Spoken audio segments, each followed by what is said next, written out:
Hi అండి. ఎలా ఉన్నారు? బాగున్నారా? బాగుండాలని కోరుకుంటున్నాను. నేను మీ లక్ష్మిని. యాక్చువల్‌గా ఈరోజైతే మీ అందరి ముందు ఒక టాపిక్‌తో అయితే నేను వచ్చాను. యాక్చువల్‌గా నేను చెప్పేది ఏంటంటే, చాలామంది మనలో అది చేస్తున్నాం, ఇది చేస్తున్నాం, మేము చేసే దాన ధర్మాలకు అద్దు అదుపు ఉండదు. నిజంగా మేము ఎంత చేస్తామో అంత గొప్పోళ్ళు లేరు. మాకే ఈ బాధలొచ్చినాయి, మాకే ఈ కష్టాలొచ్చినాయి, మాకు రావాల్సినవి కాదు, ఎప్పుడేం చేశాము, లేకపోతే జనాల దృష్టి అంతా మా మీదే ఉంది, గోల కొట్టేసింది, మా జీవితం ఇట్లా అయిపోయింది, మంచిగా రోజులు లేకుండా పోయినాయి, ఎవరినైనా అడగండి మేము చేసిన దానాలు ఎవరికి చేశామో, ఏం చేశామో, ఇలా రకరకాలుగా మాట్లాడుతూ ఉంటారు. ఏదైనా చిన్న కష్టం వచ్చినా, చిన్న బాధ వచ్చినా, ఏదైనా జరగకూడని చిన్న ఇన్సిడెంట్ జరిగినా ఇంక ఇవన్నీ చదువుకొస్తూ ఉంటారు. వచ్చిన ప్రతి ఒక్కరికి ఇవన్నీ చెప్తూ ఉంటారనమాట నిజంగా. సో యాక్చువల్‌గా నిజం చెప్పాలంటే, ఇప్పుడు నేను వీడియోస్ చేస్తూ నాకున్నంతలో నేను బిస్కెట్స్ ఇస్తున్నాను, చాక్లెట్స్ ఇస్తున్నాను, పాత బట్టలు ఇస్తున్నాను, లేకపోతే అన్నం పెట్టాను, లేకపోతే ఫ్రూట్స్ ఇస్తున్నాను, ఏదో చెప్తూ ఉంటా. ఈవెన్ ఎవరినో కంపేర్ చేసేందుకు ఫస్ట్ నా దగ్గర నుంచే స్టార్ట్ చేద్దాం. నేనే ఇస్తున్నాను. దేనికి ఇస్తున్నాను? ఒక్క పాయింట్ ఆఫ్ వ్యూలో చూస్తే నాకు స్వతహాగా ఇష్టం. నాకున్నంతలో సోషల్ వర్క్ అనేది ఇష్టం. పాపం కోసమా, పుణ్యం కోసమా, లేకపోతే ఇంకోటి అనేది సెకండరీ. ఫస్ట్ థింగ్ వచ్చేసి నేను హార్ట్ఫుల్గా నాకు దేంట్లో అయితే మనశ్శాంతి ఉంటుందో అది నేను చేయడానికి లిటిల్ బిట్ కూడా వెనకాడను. ఎందుకంటే ఈరోజు మన దగ్గర రూపాయి ఉండొచ్చు, లేకపోవచ్చు. చేయాలనుకున్న దానికి ఒక ఇంతలో చేయాలి అనేదంటూ ఏమీ ఉండదు. సో మనకున్నంతలో మనం ఏదైనా చేసి హ్యాపీగా ఉండొచ్చు. ఏదో లక్షలు కోట్లు ఉన్న రోజే మనం సేవ చేయాలి, లేకపోతే ఇది చేయాలి, అది చేయాలి అనే కాన్సెప్ట్ కాదు అనే యాటిట్యూడ్తో నేను ఉంటాను. సో ఎక్కడికి వెళ్ళినా ఏం చేసినా నాకున్నంతలో లిమిటెడ్గా అయితే నేను చేస్తాను. దేనికి చేస్తాను అంటే, పుణ్యం కోసమా, లేకపోతే మంచి జరిగిద్దనా, లేకపోతే వచ్చే జన్మ కోసం పోగు చేసుకోవటమా, ఇవన్నీ కాదు. ఓపెన్ ఫ్యాక్ట్ ఏంటంటే, నాకు తెలియని ఒక ఆనందం వస్తుంది. నా లైఫ్ నాకే తెలుస్తుంది, మీకు తెలియదు కదా. సో ఏంటంటే తెలియని ఒక ఆనందం అయితే వస్తుంది నాకు. సో దాంట్లో కూడా స్వార్థం ఉంది. ఓపెన్ ఫ్యాక్ట్ చెప్పాలంటే, నా సంతోషం కోసం నేను వాళ్ళకి ఇస్తున్నా, అంతేగాని వాళ్ళని ఏదో ముద్రించడం కోసం నేను ఇవ్వట్లా. వాళ్ళకి ఇచ్చే ఆ లిటిల్ బిట్లో నాకేదో చిన్న హ్యాపీనెస్ వస్తుంది కాబట్టి ఆ మనశ్శాంతి కోసం, ఆ తృప్తి కోసం నేను ఇస్తున్నాను. కానీ లేకపోతే నేను ఇవ్వనేమో. ఈవెన్ అట్లానే అట్ ద సేమ్ టైం చాలామంది ఉంటారు, గుడి దగ్గర అంత ఇచ్చామంటారు, ఇది దగ్గర ఇచ్చామంటారు, లేకపోతే మేము వాళ్ళకి అలా అట్లా చేసామంటారు, ఇట్లా చేసామంటారు. దేనికి చేస్తారు? ప్రతి ఒక్కళ్ళు కూడా పాప భీతి, మనం చేసిన పాపాలు తెలిసి తెలియక ఏదైనా పాపాలు చేసి ఉంటే అప్పుడు వీటికి ఇవ్వటం ద్వారా పుణ్యం వచ్చేసి మనకు పోతుంది, మనకేదో మంచి జరిగిద్ది అనే కాన్సెప్ట్ కోసమే, మన కోసమే మనం చేస్తున్నాము. అంతే తప్ప నిజంగా అవతల వాళ్ళని చూసి ఇన్స్పైర్ అయ్యి చేసేవాళ్ళు ఉంటారు కొంతమంది. ఓకే, వాళ్ళు చాలా లిమిటెడ్గా ఉంటారు. లక్షలో ఒకళ్ళో ఇద్దరో ఉండుండొచ్చేమో నాకు తెలిసి. అసలు అంటే ఒక హ్యాపీనెస్తో సంబంధం లేకుండా, ఇప్పుడు నాలాగా ఒక హ్యాపీనెస్తో సంబంధం లేకుండా, లేకపోతే పాపం కోసమో పుణ్యం కోసమో కాకుండా హార్ట్ఫుల్గా 100% నేను వాళ్ళ కోసమే పుట్టాను, నేను వాళ్ళతో పాటే వాళ్ళలో ఒక మనిషిని టైప్ చేసేవాళ్ళు లక్షలో ఒకళ్ళు అరో ఉండుంటారు. వాళ్ళ పక్కన పెట్టేస్తే మిగిలిన ప్రతి ఒక్కళ్ళం కూడా ఆఖరికి అడుక్కునేవాడు వచ్చినప్పుడు ఒక ముద్ద అన్నం పెట్టి, మనం దేనికి పనికిరాక పారేసి అన్నం పెట్టి కూడా ఏమోలే ఊరికే పారేస్తే ఏమొస్తుంది, అడి పెడితే కత్తి తింటాడు, పుణ్యం అన్నం వస్తుందని పెట్టాం. ఇది కామన్ వర్డ్ నిజం చెప్పాలంటే, అందరం జనరల్గా యూజ్ చేసే వర్డ్ అనమాట.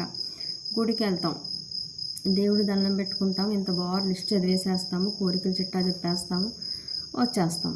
బట్ కానీ మనం చేసుకున్న పాప పుణ్యాల ప్రకారమే మన లైఫ్ రిటర్న్ చేసి ఉంటుంది. మనం భూమి మీదకి వచ్చే ముందే మన లైఫ్ అంతా డిజైన్ చేసి ఆయన కిందకి పెట్టేస్తాడు.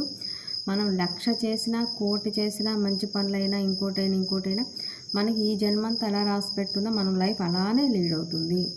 ఎన్ని టర్నింగ్స్ తిరిగినా, ఏదైనా మెరాకిల్స్ జరిగినా, దరిద్రాలు జరిగినా, ఏం జరిగినా అదంతా గాడ్ క్రియేషన్ అని భగవంతుడిని నమ్మే ప్రతి ఒక్కరూ నమ్మి తీరాల్సిందే.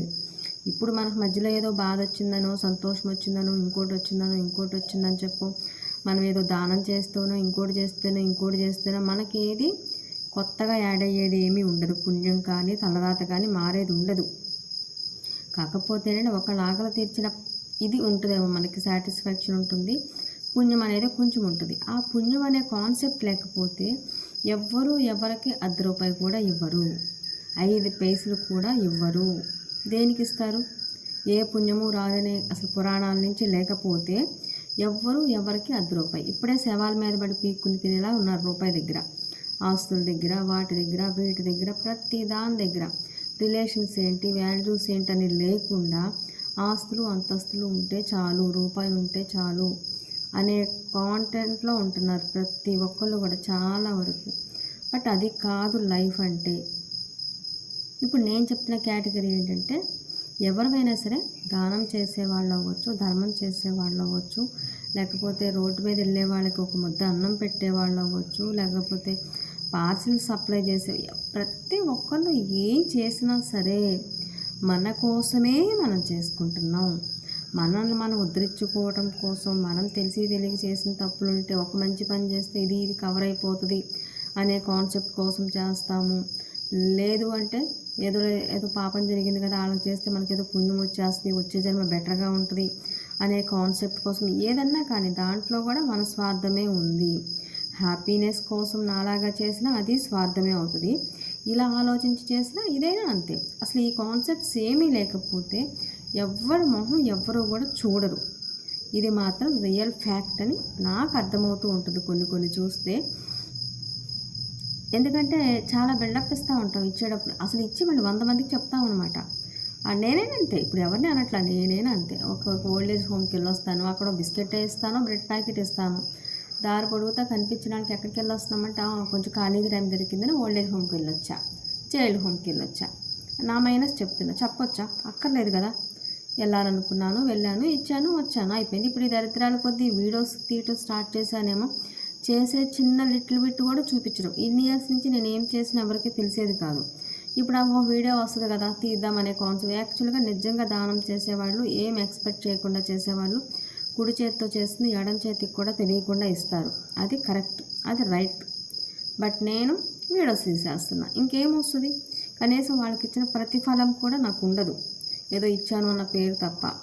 అలానే బయట వాళ్ళైనా సరే, ఎవరైనా సరే, అందరం ప్రతి ఒక్కళ్ళం నాతో సహా అందరం గుర్తుపెట్టుకోవాల్సింది ఏంటి అంటే, మనం ఎవరికి దానం చేసినా, ఎవరికి ధర్మం చేసినా, ఇంకోటి చేసినా మనకేదో పుణ్యం వస్తుంది, మనకేదో ఇది వస్తుంది అనే కాన్సెప్ట్ కోసమే మనం వాళ్ళకి దానం చేస్తున్నాము, ధర్మం చేస్తున్నాము, ఒక ముద్ద అన్నం పెడుతున్నాము, లేకపోతే రూ. 10 వేస్తున్నామే తప్ప హార్ట్ఫుల్గా ఓన్లీ మనం ఇచ్చే రూ. 5 తాడు తినాలి అనే కాన్సెప్ట్తో మనం ఎవ్వరం ఏది చేయటం లేదు వాళ్ళ గురించి ఆలోచించి.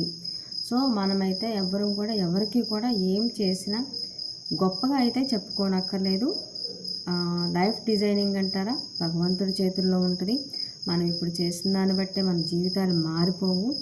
అది కొంతమంది ఉంటారు చాలా ఫూలిష్గా ఆలోచిస్తుంటారు అన్నమాట. అంతే, అన్నీ కూడా ఈజీ ప్రాసెస్లో, ఏ పని చేయకుండా ఏమీ లేకుండా అన్నీ ఈజీగా వచ్చేసేయాలి, మనం అలా కూర్చోవాలి, ఏదో చేసేయాలి, ఎక్కడి నుంచో ఆస్తులు వచ్చేసేయాలి, ఏదో వండర్స్ జరిగిపోవాలి, ఎవరు ఇంట్లో ఉన్న వాళ్ళు చక్కగా మంచిగా ఆళ్ళే సర్జరీ చేసుకోవాలి, మనం హ్యాపీగా కూర్చోవాలి, లేకపోతే ఏదో ఈజీ మనీ లాగా లాటరీస్ తగిలిపోవాలి, మనం ఏదో బిల్డర్స్ అయిపోవాలి, ఇలాంటి మెరాకిల్స్ ఏదో జరగాలి అనే ప్రాసెస్తో చాలా ఫూలిష్గా ఆలోచిస్తూ ఉంటారు. ఇవన్నీ కాదు, కష్టపడి మనకు ₹1 వస్తేనే అది దాని విలువ మనకు తెలుస్తుంది, మనం దాన్ని నిలబెట్టుకోగలుగుతాము, కష్టం విలువ కూడా తెలుస్తుంది. ఊరికే వచ్చింది ఊరికే పోతుంది.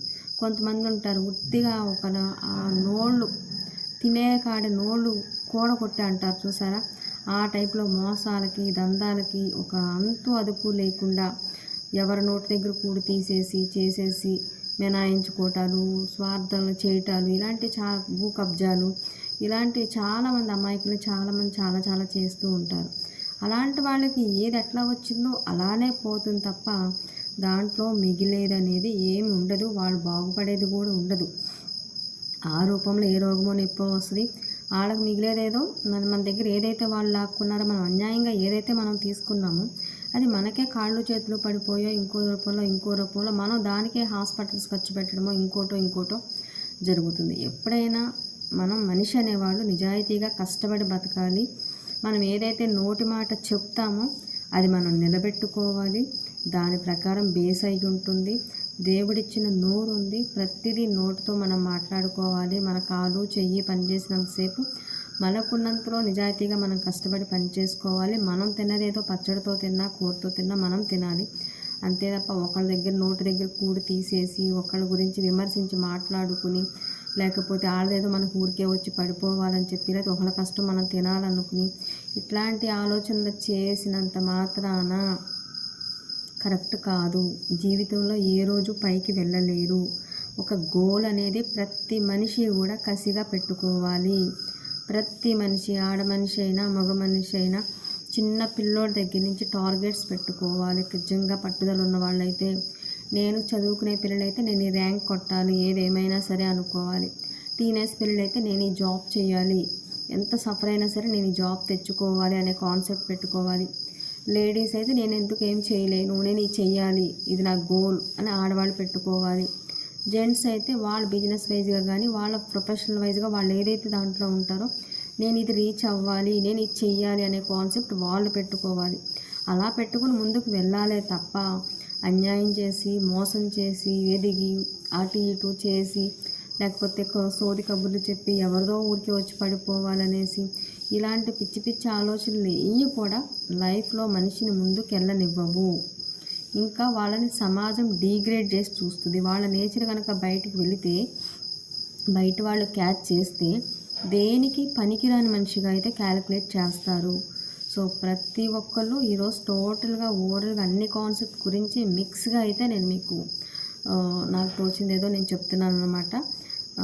అలానే మీ అందరికీ కూడా నేను కృతజ్ఞతలు తెలియజేసుకుంటున్నాను. దానికి రీజన్ ఏంటి అంటే, నేను విలేజెస్ సైడ్ తీసే వీడియోస్ కంటే కూడా నా నోటితో నేను చెప్పే మాటని ఎక్కువగా చూస్తున్నారు.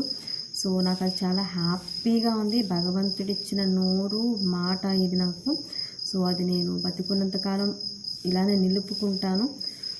ప్లీజ్ అందరూ చూడండి, సబ్స్క్రైబ్ చేసుకోండి. ఉన్నంత వరకు ప్రతి ఒక్కరు నాతో సహా మంచిగా బతుకుతాం. Thank you all.